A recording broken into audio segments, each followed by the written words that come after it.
Estamos aqui de novo para bater um papo sobre o mercado que aconteceu durante a semana. Eu, Thiago Pedroso, sócio da Critério Investimentos e um dos responsáveis pela mesa de renda variável. Eu não vou te apresentar hoje não, hoje você fala. Eu, Rafael Urzuen, responsável aqui pela nossa divisão de investimentos internacionais. Muito bom estar com todos aqui novamente, ao lado do meu sócio, Thiago Pedroso. Oh, boa. E hoje aqui com o coletinho da Faria Lima, para ser bem característico, né? Você tá no estereótipo, hein, cara? Eu não quis pôr o meu, recusei até que esse estereótipo aí faria live. Porque o pessoal aqui gosta de viver no clima da Suíça, mais ou menos uns 5 graus negativo. Então, normalmente, o ar-condicionado é mais ou menos nesse ponto. A gente já vem se preparando para pelo Brasil virar Suíça, né? Não é o país do futuro, alguém está Bom... E aí, começando, eu queria te fazer antes uma pergunta, né? Se você pudesse descrever o mercado essa semana em uma única palavra, qual você diria que seria? Uma única palavra, Pedro? Eu vou responder antes para te ajudar na ideia. Eu diria que o mercado é bipolar. Rapaz, ele começa a semana feliz, depois fica triste, e agora sobe juros, e agora cai. Eu gostei muito dessa palavra, aí vou roubar de você. Essa você perguntou, essa é a minha resposta, né? Bom, a gente pode ser justa aqui para depois você salvar o dia. Mas, pessoal, bipolar eu acho que é a palavra da semana. A gente teve, né, o Powell, o presidente do Fed, depondo frente ao Congresso americano na terça e na quarta-feira, e ele mudou esse paradigma de juros, né? Enfim, desde o começo do mês, a gente viu diversos indicadores de inflação, atividade, mercado de trabalho vindo acima do esperado. Até para numerificar isso, dos últimos 19 indicadores de atividade e inflação, 16 vieram acima do esperado. E aí estava todo mundo esperando, né, a posição de uma das pessoas mais importantes do mundo, né, que precifica os juros da maior economia do mundo, que é o Jerome Powell, né, nosso querido Jerônimo, e que queria falar. E ele veio com um discurso bem duro. Até me lembrou ali, em agosto do ano passado, quando o Powell jogou água no chope de todo mundo, era o simpósio de Jackson Hole, e de forma muito necessária. Tá? O mercado, ele, enfim, precificou certas condições ao longo do mês de janeiro, que foi muito positivo para ativos de risco, para treasuries, para bonds, né, enfim, debentures lá fora, que acabou que não é condizente com o que vem acontecendo, né? A gente teve alguns meses de desinflação nos Estados Unidos e no começo de fevereiro o Banco Central, né, meio que veio com um tom muito vitorioso. Pedroso, falando de inflação 13 vezes, e aí jogou água no campo de todo mundo na terça e na quarta-feira, deixa você comentar um pouco. Aí, cara, comprova o quanto o mercado é bipolar, né? Lá em fevereiro ele veio com um tom de desinflação, agora foi. Terça-feira ele veio já com um tom super duro de novo. Super duro. Na quarta comprovou, veio a ADP, que veio criação de vagas de trabalho muito acima do que esperado, e o livro bege, ADP que são as criações de vagas de trabalho no mercado americano, e o livro bege que coloca as condições econômicas da economia americana, que também veio mostrando inflação, então o mercado super estressado. Na quinta-feira, tava todo mundo estressado, veio dados de desemprego que foi melhor do que o esperado, então tava todo mundo achando que era o fim do mundo. Os juros do início da semana, só voltando, ele tava sendo precificado que ia subir 0,25%, era a maior chance, né? Depois, no meio da semana, com todo esse estresse, foi para 0,5%, a maior probabilidade. Tem uma plataforma da Bloomberg que ele coloca as expectativas do mercado, e lá ele consegue visualizar isso. E agora, na sexta-feira, veio o payroll, e surpreendeu de novo positivamente. E os juros que era 0,5% agora, o mercado já tá falando que vai ser 0,25% de novo. Então olha como foi uma... Recapitulando, né? A gente começou a semana com 0,25% sendo cenário base para a reunião no dia 22 de março, né, daqui 2 semanas. E ao longo da semana foi para 50% e agora tá 25% de novo, né? E pessoal, muito importante, tá? Terça-feira da semana que vem vai definir o aperto do Fed. Por quê? Porque é quando sai o dado de CPI, né? Tudo pode acontecer. Esse dado vindo quente pode reenfatizar o aperto de 50 pontos novamente. Vindo em linha ou frio, pode reforçar, né, de fato, os 25, que é hoje o que o mercado coloca como cenário base, mas está muito parecido, né? 60% de chance, 25%, 40%, 50%. Ontem estava o inverso. Enfim, na quarta, chegou a bater 75% de chance, 50 pontos, né? Então esse mercado de juros está muito, mas muito volátil. Até para botar um pouco de lenha na fogueira, Pedroso, a gente teve um evento essa semana no mercado de ações dos Estados Unidos, o setor financeiro, acabou registrando o seu pior dia ontem em quase 3 anos, né? O setor como um todo caiu 6% ontem. A gente até tem um índice que a gente vai pedir para a produção colocar aqui para vocês verem, né? é um índice que tem um peso maior para bancos regionais, e escolheu esse índice de propósito, porque o grande catalisador dessa queda toda foi notícias muito ruins do Banco do Vale do Silício, o famoso SVB, Silicon Valley Bank. As ações caíram 60% ontem, e quando eu saí da mesa agora há pouco, estavam caindo mais 40%, apagando cerca de 30 bilhões de dólares de valor de mercado. Esse é o 14º maior banco americano. 18º. Em termos de ativos, tá, Pedro? 18º. Não é qualquer banco, né? É um banco que já tem 40 anos de história e ele fica no Vale do Silício. Então, naturalmente, ele auxilia startups, empresas de tecnologia, várias venture capitals, né, fundos ali que investem em capital de risco, que providenciam, né, funding para startups, tem parceria com esse banco para pagar a startup diretamente na conta corrente do Banco do Vale do Silício. E a gente viu em grupos do WhatsApp ontem, né, até notícias na mídia brasileira, diversos fundadores de startups brasileiras têm recursos lá e já tem uma baita corrida bancária. Tá todo mundo querendo tirar o dinheiro nos maiores bancos dos Estados Unidos, consequentemente os maiores bancos do mundo que tem esse nicho em tech. E até voltando um pouco, Pedro, esse banco já vem sofrendo desde o início do ano passado. Né? Por que isso? Porque a gente vê o mercado de capitais, especialmente o que tem de IPOs, muito fraco. O valuation das empresas de tecnologia caindo de forma exacerbada. Então, naturalmente, muitos depósitos ali das companhias tiveram que ser usados a uma velocidade maior, e muitas companhias de startups quebraram esse meio tempo, né? Com esse custo de capital subindo. Então, de fato, já vinham perdendo depósitos. Aí ontem foi resultado, né? Eles tiveram o earnings call, né? Enfim, a ligação ali para falar do mercado dos resultados do quarto trimestre, anunciaram que venderam uma carteira de crédito de bonds, né, de treasuries, com desire de 2 bilhões de dólares, estavam fazendo um aumento de capital de mais 2 bilhões e meio para garantir que o balanço esteja líquido e que eles consigam arcar com esses resgates que vem aumentando dia após dia. E após esse anúncio, foi aquele caos todo. Parece que tá difícil aqui no Brasil, mas nós somos uma exceção, né? Uma crise de crédito que bateu aqui no Brasil depois das americanas. A gente tá vendo um mercado bastante estressado lá fora por motivos até parecidos, né? Parecidos.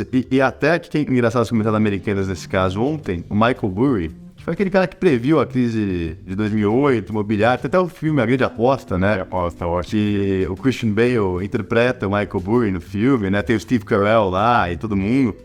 Baita filme, Big Short, Grande Aposta, quem não viu, tá aí a recomendação do fim de semana. Mas ele soltou no Twitter o seguinte: acabamos de achar a próxima Enron. Não sei se você lembra, mas a Enron era uma companhia de energia, virou uma das 5 maiores companhias dos Estados Unidos de capital aberto no começo dos anos 2000 e vira uma baita fraude no seu balanço. Que é a maior fraude do mercado americano. A maior fraude do mercado americano na história. O pessoal foi preso, e lá. E o Burry soltou esse comentário, achando da nossa próxima Enron, sem falar um nome específico. Enfim, todo mundo fala, né? O Burry já vem falando que vai ter iniciação daqui a 6 meses. Toda hora daqui a 6 meses, eu nunca vê. Eu não tô falando que ele tá certo ou não, mas eu sigo ele no Twitter e sempre ele posta uma atenção especial.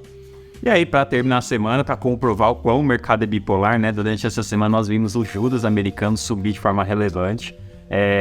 No meio da semana, a taxa de 10 anos das notes, que são de títulos públicos americanos com vencimento de 10 anos, eles chegaram a bater mais de 5%. Não víamos juros tão altos nos juros de 10 anos desde... Isso de 2 anos, foi mais de 4% de 10. Perdão, não, de 4% de 10, de 2 anos foi mais de 5%. Não víamos isso nos juros de 2 anos desde a crise de 2007.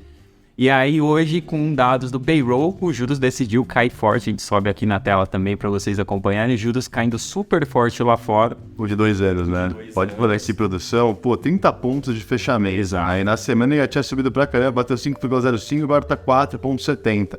E o que eu digo, Pedroso, é que essa volatilidade, seja pra cima ou pra baixo, né? É muito ruim. 20 pontos no mercado do tesouro, que é a mãe de todos os mercados do mundo. Como é que a gente faz o nosso trabalho, que é trazer fluxo de caixa futuro a valor presente? Qual que é a taxa de desconto que a gente usa? É uma grande incógnita, né? E isso dificulta demais a precificação para ativos de risco, que cria incerteza e que cria um movimento, né? Que, enfim, a gente viu hoje, muito por parte que aconteceu no setor bancário e por causa do payroll também, com a inflação salarial vindo abaixo, né? A criação de empregos veio acima, inflação salarial veio abaixo, participação da força de trabalho veio acima, então tem mais pessoa buscando emprego nos Estados Unidos, isso é uma grande vitória para o Fed, e com isso a taxa de desemprego subiu de 3,4% para 3,6%. Então foi um dado misto, né? Enfim, mas que criou uma sensação, né, de juros menor, né, de um Fed talvez mais leniente. E, enfim, é realmente impressionante essa volatilidade toda. Eu não estou no mercado há muito tempo, né? 6 anos, mas nunca vi isso. Você já viu? Você tá com 20 anos? Sacanagem. Esse cabelo branco aí, né, cara? Sacanagem. Cabelo mas eu já estou no mercado há 15 anos e, de fato, assim, vi movimentos similares, né? Crise de 2007 foi parecido, crise de 2020 houve, mas eu acho que o que está acontecendo aqui, de fato, é algo diferente, né? Até porque a perspectiva futura, ela é bastante confusa. A gente vê isso em dados, né? Poxa, se o próprio Powell, que em fevereiro falou uma coisa e agora mudou completamente o discurso, tá na dúvida do que vai acontecer, quem dirá nós, né? Então, assim, de fato, hoje o mercado passa por uma situação um pouco delicada no sentido de previsibilidade, mas também traz oportunidade isso, né? A gente vê isso muito em juros americanos, títulos, bonds e nos próprios títulos brasileiros aqui. Não, perfeito, Pedro. E até essa questão, né? Não sabemos se vai ter recessão, qual magnitude vai ser nos Estados Unidos. Tivemos, né, talvez um catalisador para um risco mais sistêmico, que é essa questão do efeito dominó, do contágio que um grande banco pode ter em outros bancos. Né? A gente vai ter que ver a cena dos próximos capítulos, não quero ser alarmista, não quero ser sensacionalista, mas tem que embutir os riscos nessa conta. E hoje a gente tem um grande porto seguro, né, que parece que os investidores finalmente viram, que é o Tesouro Americano de curto prazo, próximo de 5% ao ano. Né? Não sabe onde pôr seu dinheiro? Tá com medo do risco Brasil? Tá com medo do risco de crédito em empresas boas americanas? Te garanto uma coisa, meu amigo, o governo americano não quer. Então, quer emprestar dinheiro para eles, recebendo quase 5% ao ano, bom lugar para pensar enquanto você toma o seu próximo passo. Ele tem a máquina para imprimir o dinheiro que mais se utiliza no mundo, né? Então não é por acaso que difícil ele vai quebrar mesmo. E aí, seguindo aqui, mercado lá fora, nós tivemos a China. Na semana passada, a China, voltando um pouquinho aqui no tempo, ela tinha vindo com dados econômicos positivos, né?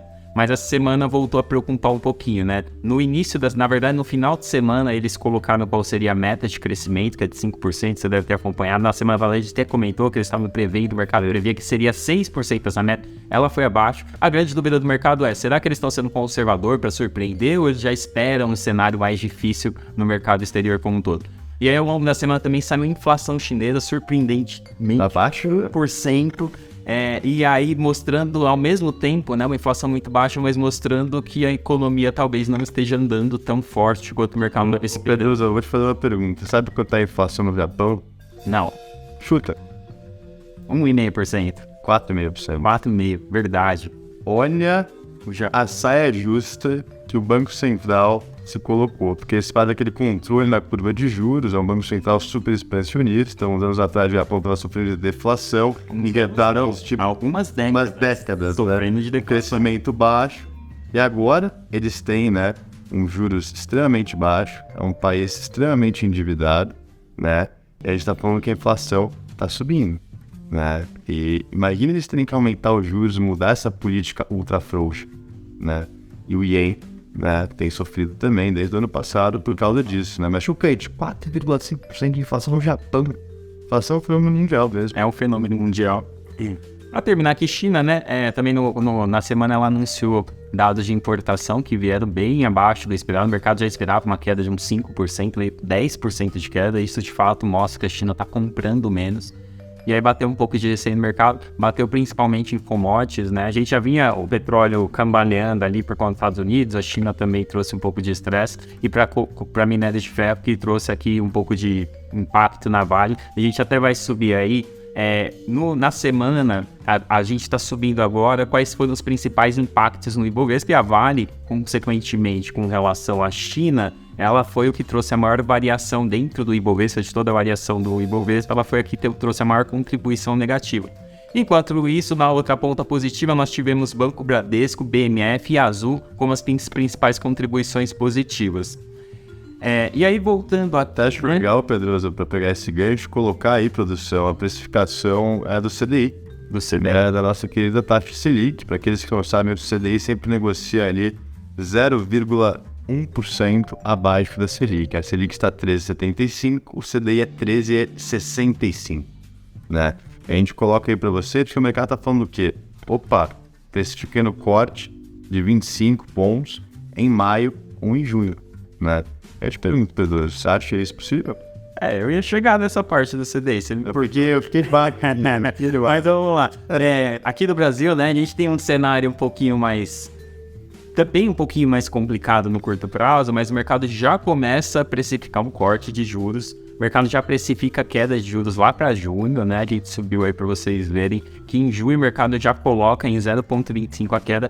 Ontem estava precificando em 50% a chance de cair os juros em maio, ao invés de ser junho, mas hoje saiu dados de inflação e IPCA veio acima do esperado, então provavelmente vai ter uma reprecificação, dificilmente os juros cairiam em maio e cairia lá em junho. E aí a pergunta dele aqui, né, será que é justo os juros cair ou não, né? Eu acho que o Banco Central hoje ele tá numa sinuca de bico, né? Uma grande sinuca. Porque o grande problema hoje do Brasil nós de fato ainda temos um problema fiscal, problema de inflação que é inegável, mas ao mesmo tempo nós temos também um problema de crédito. E o Banco Central, querendo sim, querendo não, ele tem uma responsabilidade pela economia como um todo. O sistema financeiro, né? O sistema financeiro como um todo. Então o grande problema que o mercado encara hoje eu preciso controlar a inflação, mas eu não posso deixar entrar num colapso de ter o efeito dominó de quebras de empresa. Então vimos há pouco tempo atrás a quebra da Americanas, tudo bem que foi uma fraude, mas escancarou um problema que existe no mercado inteiro. As empresas nos últimos anos se alavancaram de forma relevante, né? Então a gente pode dar N exemplos, mas, por exemplo, setor aéreo. O setor aéreo sofreu muito durante a crise, foi obrigado a se endividar, aeronave tudo no chão, e agora eles têm um cenário que os juros disparou. Você pega o setor de varejo também, que já tinha uma dívida alta, e o juros saiu de 2% para 13,75%. E as empresas, né, isso é super comum, não é que elas muitas vezes usam caixa, né, para pagar suas dívidas, elas emitem novas dívidas para justamente conseguir arcar com, né, as dívidas anteriores. Isso é super padrão, né, e cria uma alavancagem, né, enfim, uma bola de neve preocupante, especialmente quando você tem que se refinanciar num patamar de 14% no Brasil e num patamar de 5, 6% nos Estados Unidos. Exato. E aí entra o segundo problema, né? Você se refinancia nesse patamar num cenário que os bancos estão todos com medo. Eles começaram a restringir crédito e, consequentemente, eles estão olhando 2 vezes mais o balanço da empresa para poder fazer aquela bolagem de dívida que eles já precisavam fazer também. Então, de fato, o Banco Central entra num cenário de que ele está sendo essa pressão de queda de juros, eu tenho a impressão que ultrapassou só a classe política, e a gente já vê gestores apoiando que os juros têm que cair, a gente já vê economistas começando a apoiar. Até nosso amigo se comentou quando a gente estava aqui, né, que o Tony Volpon, eu sigo ele no Twitter, ele está sendo indicado talvez para o lugar do Ministério Copom, né, como um dos diretores do Banco Central, e ele vem falando abertamente que eventualmente o juros vai ter que cair mesmo, porque essa crise de crédito pode se exacerbar se a gente não tomar um certo cuidado. Uma grande saia justa, porque os juros caindo por motivos que não seja, né, a conduta da ancoragem das expectativas de inflação, a gente pode ver a curva de fato abrindo, né? Enfim, eu fico receoso. Mas aí também entra o governo que tem um grande poder em ajudar na queda desses juros. O governo ele anunciou que ele deve lançar o arcabouço, a proposta do novo arcabouço fiscal, que substitui o teto de gasto, né, que praticamente caiu ali entre a gestão do Bolsonaro e o início do mandato do Lula na PEC de transição. Então o arcabouço fiscal substituiria o teto de gasto e o governo está prometendo que vai divulgar isso exatamente antes da reunião do Copom para que o Copom possa ter tempo de avaliar a queda de juros. O mercado gostou, né? E o mercado gostou. Na quarta-feira, os juros estavam explodindo nos Estados Unidos, com o Powell falando no Congresso, e o dólar estava caindo. Exato. O dólar na semana tem uma leve queda ali de 0,2. A bolsa lá fora, a bolsa americana, ela está encerrando a semana com mais de 3% de queda. E o nosso Ibovespa aqui caindo 0,2 aproximadamente, ficando próximo ao 0,0 nesse momento. Então assim, o mercado gostou do arcabouço fiscal. Ainda não se sabe exatamente quais serão, o que será apresentado. O mercado gostou da intenção do governo. E aí, nesse cenário, a gente começa a ver uma previsibilidade maior que pode trazer ali um movimento melhor para juros, e isso continuaria acentuando e, poxa, a gente tem muitos ativos super descontados, tem um potencial de alta relevante se os juros de fato continuar caindo no mercado. E o negócio agora do meu lado é treasury curto, viu? Tá todo mundo perdido, eu incluso, sou humilde para falar isso, o mercado é humildade. 2 anos nos Estados Unidos, consegue estar próximo de 5% ao ano, 6 meses, um pouco acima de 5%, a curva de juros está muito invertida, então a ponta curta da curva do Tesouro Americano está muito bacana para a gente se proteger. Pessoal, a gente encerra aqui mais um Papo de Mercado, um ótimo final de semana a todos, enfim, se puderem engajar, curtir, compartilhar, ativar o sininho para ver as nossas notificações, é muito importante para a gente, enfim, quanto mais engajamento a gente tiver, mais conteúdo a gente vai conseguir produzir. Então, muito obrigado a todos que nos acompanharam, até semana que vem. Uma boa tarde.